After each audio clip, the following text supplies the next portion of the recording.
ये इंटरव्यू सिर्फ तालीमी और मालूमाती मकसद के लिए पेश किया गया है। मीडिया स्टार वर्ल्ड किसी भी हिंसा, नफरत या तासुब की हिमायत नहीं करता। यहाँ पेश किए गए ख्यालात मेहमान के अपने हैं।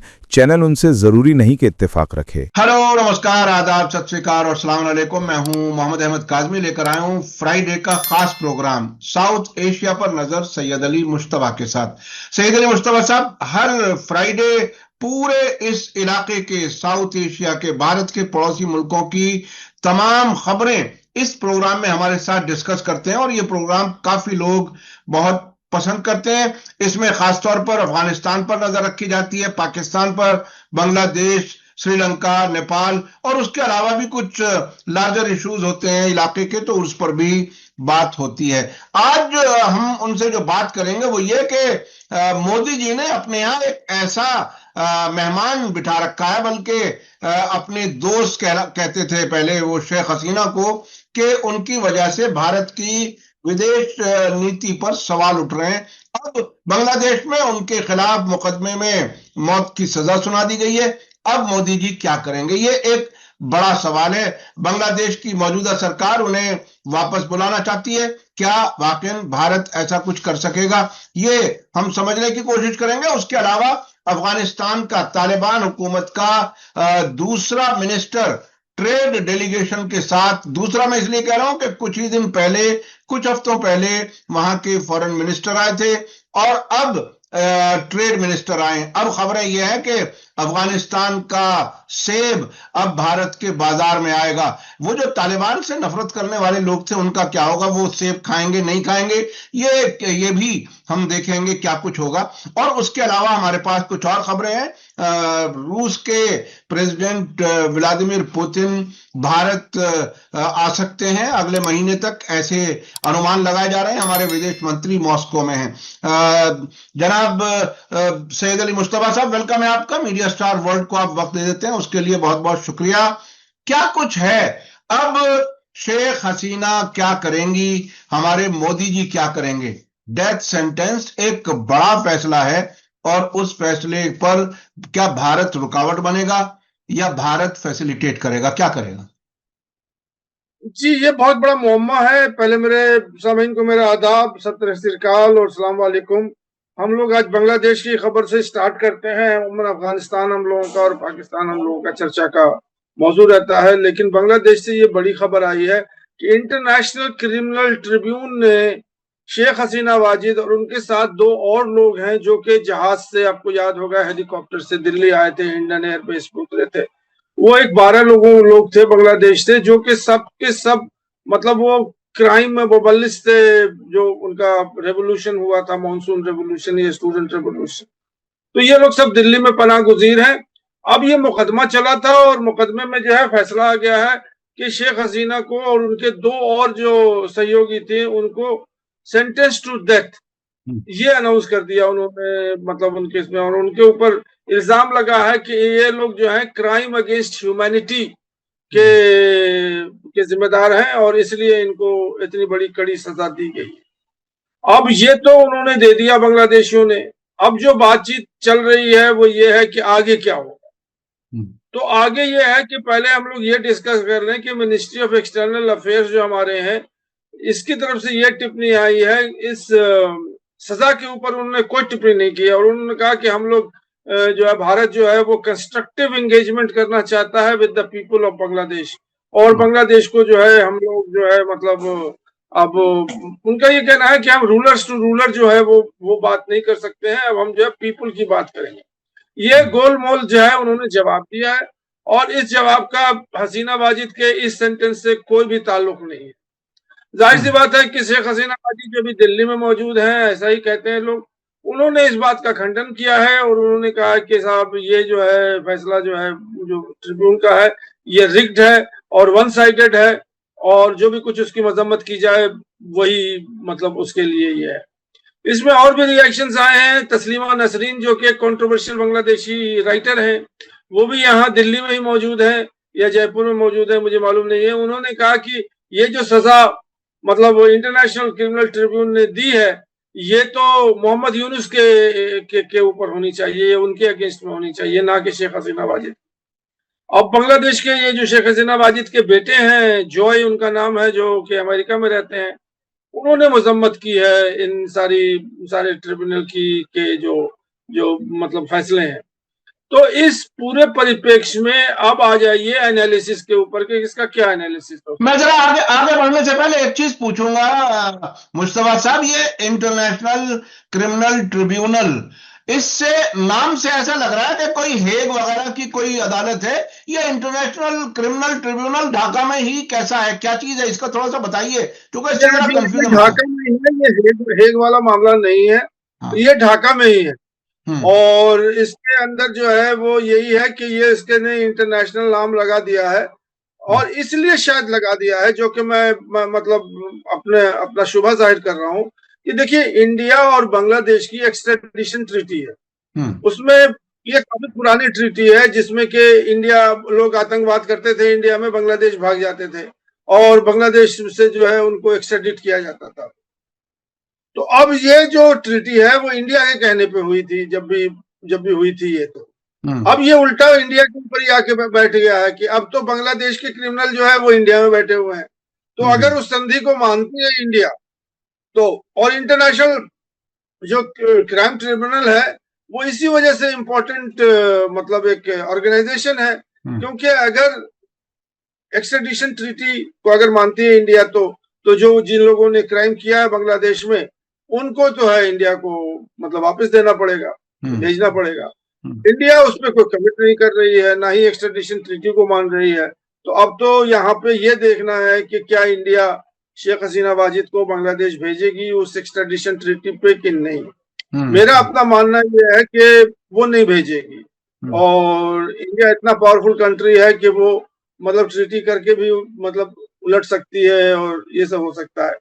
तो ये जो बात है कि बांग्लादेश एक वीक कंट्री है, छोटी कंट्री है, वो एक्सट्रेडिशन ट्रीटी को किससे मनवाएगी। जाहिर सी बात है कि मतलब कोई इंटरनेशनल अगर कोई ऑर्गेनाइजेशन है जो इसके पीछे आए तो ही वो होगा। तो मुझे यही लग रहा है कि वो उन्होंने तो जजमेंट दे दिया है, लेकिन आगे उसका क्या होगा ये हम लोगों को इंतजार है कि क्या इंडिया भेजेगी कि नहीं भेजेगी। यानी यानी इंटरनेशनल कानून किस्म की कोई चीज नहीं है कि कोई एक बड़ा मुल्क है और एक छोटा मुल्क है, वो अपनी बात नहीं मनवा सकता। तो फिर इंटरनेशनल कानून कायदा कोई चीज, क्या ये इसके बाद हेग तक भी जा सकती है वहां की सरकार, ढाका सरकार जो मौजूदा है भारत के खिलाफ, क्या क्या ऐसे भी इम्कान है क्या, या उसी की तैयारी है? जी बिल्कुल, आप जो कह रहे हैं वो सही लाइन पे कह रहे हैं, क्योंकि बांग्लादेशी जो हैं वो तो जहां तक जाना होगा वहां तक जाएंगे।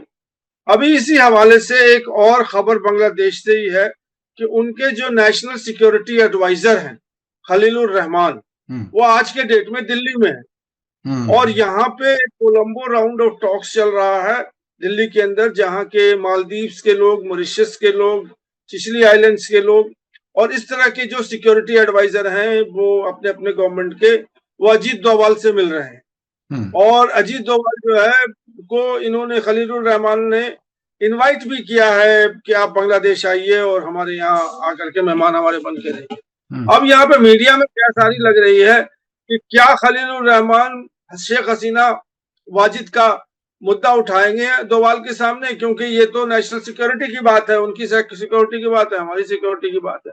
तो और क्या अजीत डोभाल उसको मान लेंगे जो उन्होंने कहा है कि एक्सट्रेडिशन ट्रीटी है और हमारे ये वार क्रिमिनल हैं और इन्होंने ये किया वो किया। तो देखिए, ये सब चीजें जो हैं ये चल रही हैं। हम और आपका काम यह है कि आगे भविष्यवाणी तो कम करें और जो अभी खबर है उसी पे बने रहें। तो बांग्लादेश की ये जो दो खबरें हैं, एक तो उनके नेशनल सिक्योरिटी एडवाइजर दिल्ली में है और वो बात कर रहे हैं अजीत डोभाल से, जो कि यहाँ के बहुत इंपॉर्टेंट सिक्योरिटी वाले आदमी हैं, और एक्सट्रेडिशन ट्रीटी है। तो इस खबर का मतलब यही है, ये खबर जो है मतलब बिल्कुल यही पे बिल्कुल आके बिल्कुल। मैं वैसे अपने दर्शकों को याद दिला दूं कि पिछले तकरीबन 10-15 साल से एक ट्रेंड चला है दुनिया में कि हर मुल्क का नेशनल सिक्योरिटी एडवाइजर यानी खुफिया एजेंसियों का सरबराह, वो अब हुकूमत के फैसलों में ज्यादा अहम रोल अदा करने लगा है। मुख्तलिफ मुल्कों में ऐसा है, फॉरेन मिनिस्टर अब पीछे रह जाते हैं, एनएसएज आगे आ जाते हैं। वो हमने इजराइल फिलिस्तीन उस वाले मामले में भी बहुत कुछ देखा है। भारत पाकिस्तान या दूसरे मुल्कों के बीच में भी जो बातें होती हैं वो खुफिया सरबराहों के बीच में बात काफी अहम होती है। क्या बांग्लादेश भारत को मना पाएगा, ये अभी आने वाला वक्त बताएगा। अच्छा, अब मैं चलना चाहता हूं दूसरी खबर की तरफ जो बहुत ही अहम है। अफगानिस्तान का डेलीगेशन, ट्रेड डेलीगेशन, उनके मिनिस्टर हैं नूरुद्दीन अजीजी, वो भारत में है और वो भारत के साथ ताल्लुकात ज्यादा अच्छे, बाकायदा ट्रेड तिजारती ताल्लुकात को बढ़ाने के लिए आए हैं। क्या कुछ है, क्या लगता है कि क्या होने वाला है? चूंकि एक लंबा वक्त हमने गुजारा है तालिबान की हुकूमत से दूरी रखते हुए, क्या अब नजदीकियां कुछ ज्यादा तेजी से आ रही हैं क्या? जी जी, देखिए इसको इस तरह से देखें कि पाकिस्तान और अफगानिस्तान के जो बिगड़ते रिश्ते हैं उसी का रिएक्शन है कि नूरुद्दीन अजीजी जो हैं अब इंडिया के ऊपर अपनी मतलब डिपेंडेंस दिखाना चाह रहे हैं। और आपको याद होगा कि पिछले प्रोग्राम में हमने कहा था कि अफगानिस्तान अब ऑल्टरनेटिव ट्रेड रूट जो है वो ढूंढ रहा है, और आपने ही कहा था कि वो चाबहार पोर्ट और इंडिया से जो लिंक बनता है, और तो उसी सब चीजों को एक्सप्लोर करने के लिए ये नूरुद्दीन जो है, वैसे अजीजी साहब जो है वो नई दिल्ली में है, वो आ चुके हैं। उनका बाकायदा जो है वो नेशनल लेवल का जो प्रोटोकॉल होता है, इंडिया के ट्रेड मिनिस्टर और जो मिनिस्ट्री के लोग हैं वो लोग गए थे उनको एयरपोर्ट से रिसीव करने के लिए। और ये इसलिए सिग्निफिकेंट ये है कि तालिबान सरकार को इंडिया ने रिकॉग्नाइज नहीं किया है, लेकिन उनके जो भी ओहदेदार हैं उनको बिल्कुल बाकायदा मतलब स्टेट प्रोटोकॉल मिल रहा है। अब ये यहाँ पे आए हुए हैं, और जाहिर सी बात है कि अलग अलग शोबों में अलग अलग जो ट्रेड के हवाले से जो भी चीजें हैं उसमें आइटम्स भी हैं कि जो जो के मतलब इंडिया और अफगानिस्तान से ट्रेड हो सकते हैं। मुझे एक चीज का बहुत ज्यादा मतलब अंदेशा है कि हो सकता है कि इंडिया के फार्मास्यूटिकल्स जो हैं वो अब पाकिस्तान की जगह से इंडिया से जाएंगे अफगानिस्तान, इसलिए कि India one of the leading countries है फार्मास्यूटिकल बनाने के लिए दुनिया में। तो जितनी दवाइयां अफगानिस्तान को जरूरत होगी वो इंडिया मतलब उनको फराहम करेगा। पाकिस्तान को उन्होंने पहले ही कह दिया था कि वो मतलब वो अपने जो जो दवा की जो है उनकी डिपेंडेंसी वो पाकिस्तान को खत्म कर रहे हैं। तो ये एक बहुत अहम मतलब पाकिस्तान, अफगानिस्तान और इंडिया के बढ़ते रिश्ते का संकेत है कि अब पूरा का पूरा जो है अफगानिस्तान, क्योंकि बहुत बड़ा मार्केट है इंडिया के लिए, अगर मतलब अफगानिस्तान को अगर वो ट्रेड से वो उनके साथ राब्ता हो जाए। अब इसी हवाले से जो है ये सेब की तिजारत जो है वो शुरू हो चुकी है, और अभी एक अनाउंसमेंट आया है अफगानिस्तान से कि 12 कंटेनर जो है वो सेब यहाँ इंडिया के मतलब वेस्टर्न कोस्ट पे सी से आएगा। अब वो ये सारे तजारत जो हैं ये बॉम्बे और मतलब ये कह रहे हैं कि जो भी लगे हुए गुजरात हैं और ये भी जो सी कोस्ट है इसी से अब ये तजारत होगी।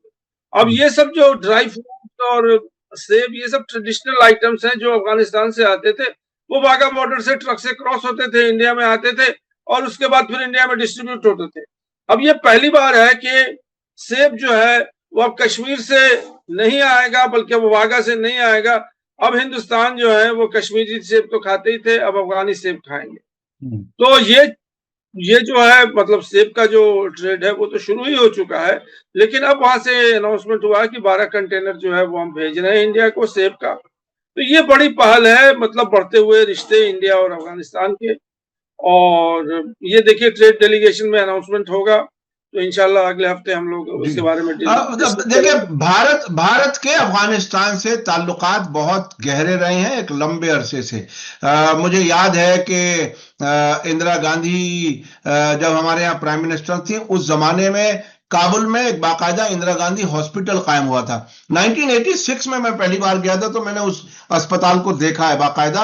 और उसके अलावा भी वहां पर सिखों की तादाद अच्छी खासी कारोबार करती है, हिंदुओं की भी अच्छी खासी बड़ी तादाद थी, जिसे कहा जाता है कि अब कम हो गए हैं। लेकिन भारत ने बाद में भी सरकारों ने बहुत इन्वेस्टमेंट वहां पर किया, स्कूल बनाने में, सड़कें बनाने में, वहां की पार्लियामेंट बाकायदा तामीर कराई। तो इसलिए भारत से ताल्लुकात अब अफगानिस्तान की तालिबान सरकार तेजी से बढ़ा रही है और भारत भी कदम आगे बढ़ा रहा है। अच्छा, अब थोड़ा सा चलते हैं आगे। अफगानिस्तान के तरफ से पाकिस्तान से जो बातचीत हो रही है उसमें कुछ नए तरीके से अफगानिस्तान के एक आला ओहदेदार ने कुछ बातें की हैं कि हम पाकिस्तान से किस तरह से बात कर सकते हैं। क्या कुछ है पाकिस्तान के साथ, क्या मामलात हल होंगे, क्या लगता है आपको? देखिए, हालात हल होंगे या नहीं होंगे ये तो मतलब आगे की बात है, लेकिन ये बहुत बड़ी बात है कि अफगानिस्तान के जो जो डिप्टी प्राइम मिनिस्टर हैं, वो डिप्टी प्राइम मिनिस्टर, उनका नाम मुझे दिमाग से अब्दुल निकल सलाम रहा है। हनफी, अब्दुल सलाम हनफी। हनफी साहब, अब्दुल सलाम हनफी जो हम्म। उन्होंने ऐलान किया है कि हम पाकिस्तान से सारे मौजू पे बात करने के लिए तैयार हैं, लेकिन वो जो चीजें जिस पे हम और पाकिस्तान से बात करेंगे वो लॉजिकल होनी चाहिए, प्रैक्टिकल होने चाहिए, और जो कि मतलब एक इंटरनेशनल जो जो जो कवानीन है या जो भी रेगुलेशन है उसके तहत होना चाहिए। इररेशनल या मतलब झूठ मूठ के जो है आप चीजें, क्योंकि हम कमजोर हैं, आप मजबूत हैं, तो आप हमसे जो चाहिएगा मनवा लीजिएगा, वो नहीं, हम मानने के लिए तैयार हैं, और हम जो है वो बात करने के लिए तैयार हैं। इसी हवाले से कतर ने जो है वो मतलब अपनी पेशकश की है। उन्होंने कहा कि हम पाकिस्तान और अफगानिस्तान की जो बातचीत है उसको हर वक्त फैसिलिटेट करने के लिए तैयार हैं। तो ये जो बात है ये बड़ी पॉजिटिव बात है, क्योंकि जो पाकिस्तानियों के डिमांड है वो डिमांड मानने वाले नहीं है, कोई भी ममालिक नहीं मान सकता है उनके डिमांड। जो मैंने आपको 3 डिमांड कहा कि आप जो है हमारी सिक्योरिटी प्रोवाइड कीजिए, हम धमाका हमारे यहाँ होता है तो आप रिस्पॉन्सिबिलिटी लीजिए और उनको पकड़िए और ये कीजिए।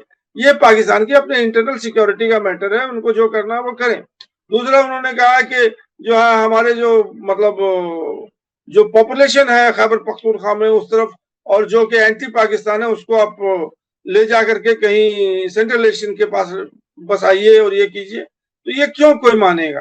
तीसरी बात है कि फतवा दिलवाइए कि कोई भी अफगान जो है वो पाकिस्तान पे अटैक नहीं करेगा, और मतलब इस्लामिक मतलब ये सारी चीजें जो है ये मानने वाली नहीं है और कोई भी ममालिक नहीं मान सकता। अब इसमें देखिए कि क्या गुंजाइश निकल सकती है दोनों में। हालांकि वो जो अभी हनफी साहब है उन्होंने ये कहा कि वॉर एक सोल्यूशन नहीं है और हम लोग जो है वॉर की तरफ जाना नहीं चाहते हैं, लेकिन उसके साथ साथ हम लोग अपनी सोवरेनिटी भी खोलना नहीं चाहते हैं। अब ख्वाजा आसिफ साहब ने जो है अपने जोम में जो है कह दिया कि हमने तुमको जो है काबुल में बैठाया है और हम चाहेंगे तो तुमको फिर जो है पहाड़ों में भेज देंगे, तुम वही जो है अपना वहीं से हुकूमत करते रहना है, या जो करना है।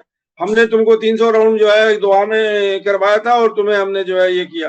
तो वो इस तरह की बात करते हैं कि जैसे कि मतलब पाकिस्तान के हुक्मरान जो है वो पाकिस्तान मतलब अफगानिस्तान के हुक्मरान जो है वो पाकिस्तानी है, और ये जो तालिबान बैठे हुए हैं ये सब डमी है, या तो ये सब बातें चल रही हैं वहां पे। ये भी बहुत हम लोग उसको ऊपर नजर रख रहे हैं, और बहुत ही मतलब हम लोग चाहते हैं कि जो भी मतलब पॉजिटिव लोग हैं कि इनमें आपस में मतलब कुछ समझौता हो जाए, और ये जो जंग का माहौल है और जो मतलब ये है कि नफरत का माहौल है ये खत्म हो, और आपस में जो लोग हैं वो पीसफुल तरीके से वहां रहें। तो ये तो हमारी और आपकी जो है वो मंशा जी है या जी। दुआ है जी। अच्छा अच्छा, बहुत ही दिलचस्प बात यह है कि कतर हर जगह बातचीत में बिचौलिए का रोल अदा करता है। हमने देखा ईरान और अमेरिका के बीच में भी बातचीत कराने की एक वक्त में कोशिश की थी। ऐसे ही हमास और इजराइल के बीच में बात कराने की कोशिश की थी, और कतर पर करके इजराइल ने हमला भी कर दिया था। अब वो पाकिस्तान और अफगानिस्तान के बीच में बातचीत कराने की फिर ऑफर कर रहा है। ऐसा लगता है कि क्या अमेरिका ने एक छोड़ दिया है कतर को, ताकि बातचीत में दोनों तरफ के अंदर तक की खबरें मिलती रहें और हम फैसला कराएं कि किस तरफ हो। मैं कल का अफगानिस्तान के तोलो न्यूज का टेलीविजन की बुलेटिन में देख रहा था आज ही, जिसमें यह भी बताया गया कि रूस ने, ईरान ने और तुर्की ने भी पाकिस्तान और अफगानिस्तान के बीच बातचीत के लिए अपना बिचौलिए का रोल ऑफर किया है। तो ये क्या कुछ होगा आने वाले हालात में, क्या कुछ बात बनेगी, हम बताने की कोशिश करेंगे जनाब सैयद अली मुश्तबा साहब की मदद से। अच्छा, अब थोड़ा सा आगे बढ़कर के पाकिस्तान और इंडिया के बीच में भी कोई टेंशन फिर से उभर सकती है? कुछ इस किस्म के बयानात आ रहे हैं, क्या कुछ है? जी, ये बयान जो है वो वही डिफेंस मिनिस्टर जो है वो पाकिस्तान के ख्वाजा आसिफ ने है, उनका कहा है, उनका कहना है ये जो हमारे लाल किला पे जो मतलब बॉम्ब ब्लास्ट हुआ था या जो भी कह लीजिए आप, कार ब्लास्ट हुआ था, इसके के हवाले से हमारे ख्वाजा आसिफ साहब जो हैं, जो डिफेंस मिनिस्टर हैं पाकिस्तान के, उन्होंने कहा कि इंडिया पाकिस्तान के जंग का खतरा मंडरा रहा, ये उन्होंने एक, और पाकिस्तान जो है हर तरह से तैयार है। तो ये एक मतलब जो संकेत वो दे रहे हैं वो ये दे रहे हैं कि मतलब इंडिया और पाकिस्तान में अभी भी मामला जो है वो कहीं मतलब बैठ नहीं रहा है, कोई संतुलन नहीं पकड़ रहा है, कि जहां से हम लोग ये चाहते हैं कि कोई ऐसी पीसफुल इन्वायरमेंट हो जाए ताकि इंडिया और पाकिस्तान की हालात जो है वो सुधरे, लेकिन ये जो उधर से स्टेटमेंट आ जाता है, इधर से स्टेटमेंट आ जाता है। तो ख्वाजा आसिफ तो मतलब देखिए, एक चीज और मैं बता दूं कि पाकिस्तान में जो आर्मी वहां पे रूल कर रही है या आर्मी के साथ के जो लोग रूल कर रहे हैं, अभी से नहीं 1947-48 से, वहां एक ही चीज पे वो कह रहे हैं कि अगर आप हमें नहीं सपोर्ट करोगे तो इंडिया आकर के पाकिस्तान को कब्जा कर लेगा। तो पाकिस्तान को जो है वो हमेशा उनके जो लोग हैं, जो उनके अवाम है, उनको इंडिया का डर जो है वो दिखाते हैं और बार बार वही कहते हैं कि आर्मी ही आपको बचा सकती है, सिविलियन गवर्नमेंट नहीं बचा सकती है। इस तरह की बातें वहां चलती रहती हैं, जो मतलब आम पाकिस्तानी जो नागरिक है उनको हर वक्त इंडिया का खदशा, चाहे उसे जुल्फिकार अली भुट्टो की बात कर लूं मैं, अगर उन्होंने एक फेमस स्टेटमेंट दिया था कि हम घास खाएंगे लेकिन बॉम्ब बनाएंगे। उसका मतलब क्या था? वो बॉम्ब जो बनाएंगे ताकि हमारी आवाम जो है वो आराम से सो सके, रात में नींद उनको आ सके। इंडिया का खतरा, तो ये इंडिया का जो खतरा है वो मेरे ख्याल में जो इंडिया, जो हम लोग इंडियन हैं, उन्हें पाकिस्तानी का खतरा नहीं है कि पाकिस्तान अटैक करेगा। हम लोग ये जानते हैं कि हमारा मुल्क जो है इतना ताकतवर है कि कोई भी अटैक होगा वो पाकिस्तान की तरफ से तो उसको जो है वो संभाल लेगा। लेकिन पाकिस्तानी जो गवर्नमेंट स्टैब्लिशमेंट है वो हमेशा यही खतरा, उनके चाहे आर्मी हो चाहे सिविलियन गवर्नमेंट हो, वो हमेशा इंडिया का ही नाम लेते हैं कि उन्हें अगर कोई प्रॉब्लम अगर है दुनिया में तो वो इंडिया ही है। तो ये मैं कहना चाह रहा था कि ये सब जो ख्वाजा आसिफ के जो बयान है कि जंग का खतरा, हो सकता है कि जंग का खतरा हो, क्योंकि भाई आतंकवाद तो इंडिया में रुका नहीं है। मतलब ऑपरेशन सिंदूर भी हो गया, हमारे मोदी साहब ने कहा कि हमारे पूरे बदन में सिंदूर घूम रहा है और जब तक वो खून नहीं घूम रहा है सिंदूर ही घूम रहा है। तो ये सब बातें तो वही चल रही है ना कि हम जो है अटैक करेंगे पाकिस्तान को। तो ये जो है बात हम आपसे कह रहे थे कि ये खुशगवार माहौल का, पीसफुल माहौल का संकेत नहीं है और ये तनातनी चल रही है हिंदुस्तान और पाकिस्तान के बीच। और इसी वजह से जो है हमारे साउथ एशिया में कहीं भी जो है वो प्यार मोहब्बत का पैगाम नहीं है, नफरत का माहौल गर्म है। चाहे इंडिया बांग्लादेश को देख लीजिए, चाहे इंडिया पाकिस्तान को देख लीजिए, उधर जो है नेपाल और इंडिया से भी जो है कुछ बहुत अच्छे रिश्ते नहीं है पॉलिटिकल लेवल पे। तो यही सब चल रहा है। जी जी जी जी पड़ोसी, ये बहुत लोग जो मोदी जी की सरकार की फॉरेन पॉलिसी को के आलोचना करते हैं, वो इस बात को कहते हैं कि पड़ोसियों के साथ ताल्लुकात भारत ठीक से नहीं निभा पा रहा है या मेंटेन नहीं कर पा रहा है। ये तो आने वाली तारीख तय करेगी कि कौन कौन सरकारें किस तरह से चलती रही। जी, आप कुछ कहना चाह रहे हैं?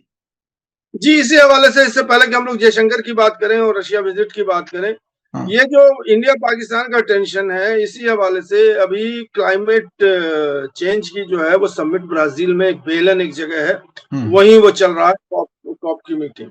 वहां पे जो इंडिया साउथ एशिया के जो और ममालिक लोग हैं, जो कि मतलब मालदीव्स है और श्रीलंका है और नेपाल है, ये लोग सब पहुंचे हुए हैं।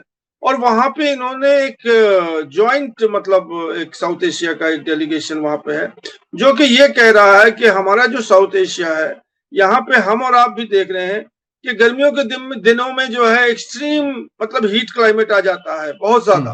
बरसात कहीं कहीं इतनी ज्यादा हो जाती है कि सारा एरिया जो है वो फ्लडेड हो जाता है, बरसात अब नॉर्मल फ्लड। उसके बाद जो है ड्रॉट आ जाता है, उसके बाद अर्थक्वेक आ जाता है। तो ये सारी चीजें जो हैं ये हमारे रीजन में बहुत मतलब वाज़ेह तौर पर दिखाई दे रही है, और इसका एक ही रीजन है, वो है क्लाइमेट चेंज। अब ये जो चीजें हैं इसको एक कंट्री के बस का बात नहीं है कि वो हवा को तो एक कंट्री रोक नहीं सकता, बरसात तो पानी को तो एक कंट्री बरसात को रोक नहीं सकता, अर्थक्वेक को नहीं रोक सकता। तो इसके लिए वहां गुहार लगाई जा रही है कि हमें जो है वो मिलके कोऑपरेट करके क्लाइमेट चेंज के लिए मतलब हम लोग साथ आ जाएं। पॉलिटिकल डिफरेंसेस जो हैं वो तो रहेंगे ही रहेंगे, लेकिन क्लाइमेट चेंज अगर हम ही नहीं रहेंगे तो फिर पॉलिटिकल डिफरेंस रह के क्या होगा। तो ये बहुत अहम एक बात आ रही है जिसमें इन लोगों ने मजम्मत की है इंडिया और पाकिस्तान के बिगड़ते हुए जो रिश्ते हैं जो कि क्लाइमेट चेंज के बीच में आ जाते हैं। तो मैं ये समझ रहा हूँ कि ये बहुत अहम खबर है जिसमें कि कॉपरेशन सारे इसी मीटिंग में अफगानिस्तान को भी नहीं किया गया है। इसी मीटिंग में अफगानिस्तान, यानी अगर इसे ऐसे देखा जाए, भारत और पाकिस्तान का इख्तिलाफ और अफगानिस्तान की सरकार को रिकॉग्नाइज ना करना, ये एक बड़ी वजह बनी। तालिबान की सरकार को भी इसी किस्म की शिकायतें हैं कि सब हमारी नुमाइंदगी नहीं है, तो ये फिर इस मीटिंग का क्या मतलब है। तो ये तीन बड़े मुल्क इस इलाके के, भारत, पाकिस्तान, अफगानिस्तान, अगर यही गायब हों तो जाहिर है कैसे फैसले लिए जा सकते हैं। अच्छा, अब सबसे आखिर में जो बहुत ही अहम हिस्सा हमारे इस प्रोग्राम का रह गया, वो भारत और रूस के रिश्तों पर है। और हमारे विदेश मंत्री एस जयशंकर मॉस्को में है, वहां पुतिन से मिले हैं, वहां के प्रेसिडेंट व्लादिमीर पुतिन से, और वहां के फॉरेन मिनिस्टर से भी मिले। क्या कुछ है इस सिलसिले में तफसील? जी, हमारे जो फॉरेन मिनिस्टर हैं एस जयशंकर, वो अभी आज के डेट में जो है वो मॉस्को में है और वहां पर शंघाई कॉरपोरेशन ऑर्गेनाइजेशन की मीटिंग चल रही है। उसके लिए वहां वो मौजूद हैं और वहां वो मतलब एड्रेस करेंगे। और जो इश्यूज है वहां पे वो भी सिक्योरिटी के हवाले से है, चाइना के डेलीगेशन भी हैं और भी लोग सब जो हैं वहां पे हैं। तो बज़ाहिर तो वो उस डेलीगेशन, वो इस ऑर्गेनाइजेशन की मीटिंग के लिए वो अटेंडेंस के लिए गए हुए हैं वहां पे, लेकिन उसके साथ साथ उनका ये एजेंडा है कि वो व्लादिमीर पुतिन को जो है वो भारत आने का जो है वो निमंत्रण दे रहे हैं, न्योता दे रहे हैं। क्योंकि अब इंडिया और रशिया की जो समिट लेवल मीटिंग है, मतलब जिसका कहते हैं सरबराह कॉन्फ्रेंस, वो इंडिया और Russia friendship, peace and friendship treaty का जो है वो एनिवर्सरी मनाया जा रहा है। और जो रशिया से जो खबरें आई हैं उसमें यह है कि ये 2025 के दिसंबर से के खत्म होने से पहले ये कॉन्फ्रेंस जो है या ये मीटिंग जो है वो दिल्ली में होगी। डेट उसका अनाउंस नहीं हुआ है, लेकिन उन्होंने कहा कि 3 वीक्स के अंदर। तो अब आप समझ लीजिए 3 वीक्स का मतलब तो यही होता है कि फर्स्ट या सेकेंड वीक में जो है वो पुतिन आ रहे हैं इंडिया। तो ये बड़ी खबर है, उसका इनविटेशन वो दे रहे हैं। अभी ये पूरी चीजें जो है वो तय नहीं हो पा रही हैं कि किस डेट में वो आएंगे, तो ये इनविटेशन। दूसरी चीज ये है कि हमारे भारत ने जो है अपने 2 कॉन्सुलेट और खोल दिए हैं मॉस्को के अलावा।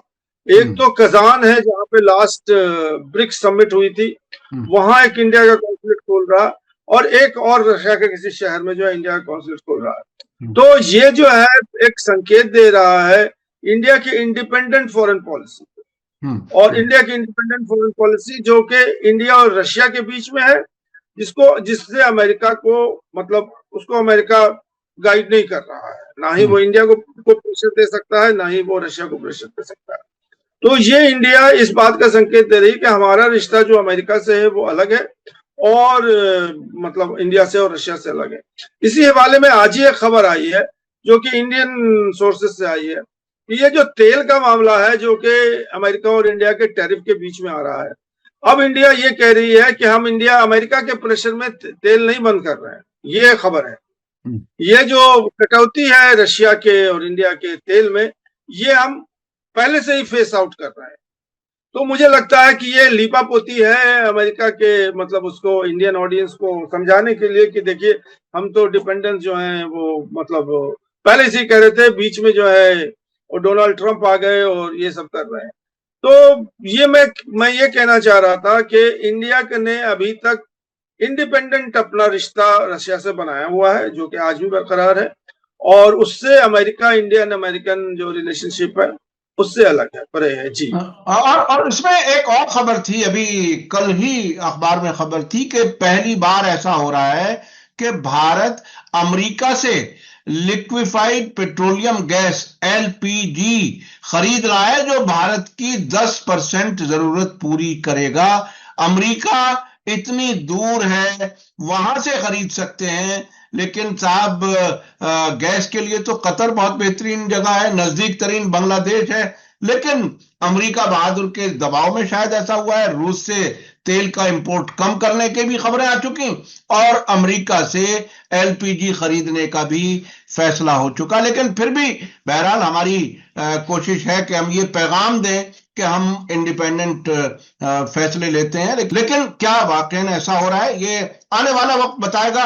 और कंक्लूड करते हुए कुछ खास बात अगर आप कहना चाहें इस पर। जी नहीं, बस 1 मिनट अगर आपको टाइम दे दें तो मैं ये खबर, क्योंकि हम साउथ एशिया के पूरे कंट्री को मतलब हम लोग सर्वे करते हैं या उनके ऊपर नजर रखते हैं। अभी श्रीलंका से खबर आज ही आई है जिसमें उनके प्रेसिडेंट जो हैं दिशा नाइके जो हैं, अरुणा कुमार दिशा नाइके, उन्होंने अनाउंस किया है तमिल जो प्रॉब्लम चल रहा था जिसके लिए 20 साल की वॉर चली और एलटीटी प्रॉब्लम और ये वो, अब उन्होंने कहा है कि हम जो है ये हमने इलेक्शन में अनाउंस किया था कि जो इंडिया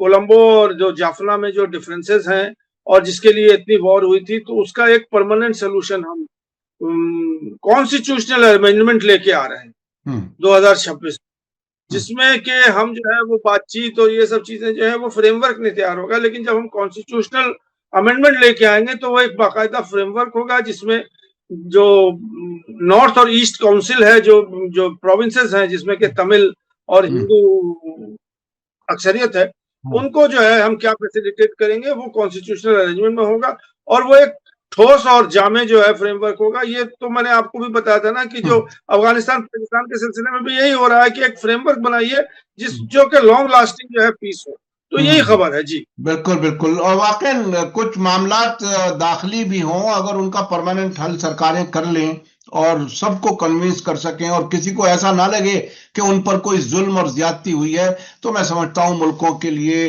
अमन का रास्ता इससे निकलता है। बहुत बहुत शुक्रिया सैयद अली मुश्तबा साहब, आप हमारे लिए वक्त निकालते हैं, तैयारी करते हैं, तमाम मुल्कों की खबरों को बाकायदा नजर रखते हैं, उसके लिए हम आपके शुक्रगुजार हैं। मैं अपने दर्शकों नाजरीन से कहूंगा कि आज का वीडियो आपको कैसा लगा कमेंट्स में जरूर लिखें और ज्यादा से ज्यादा लोगों तक शेयर करें। इसी के साथ मुझे दीजिए इजाजत, धन्यवाद, शुक्रिया, जय भारत, जय हिंद।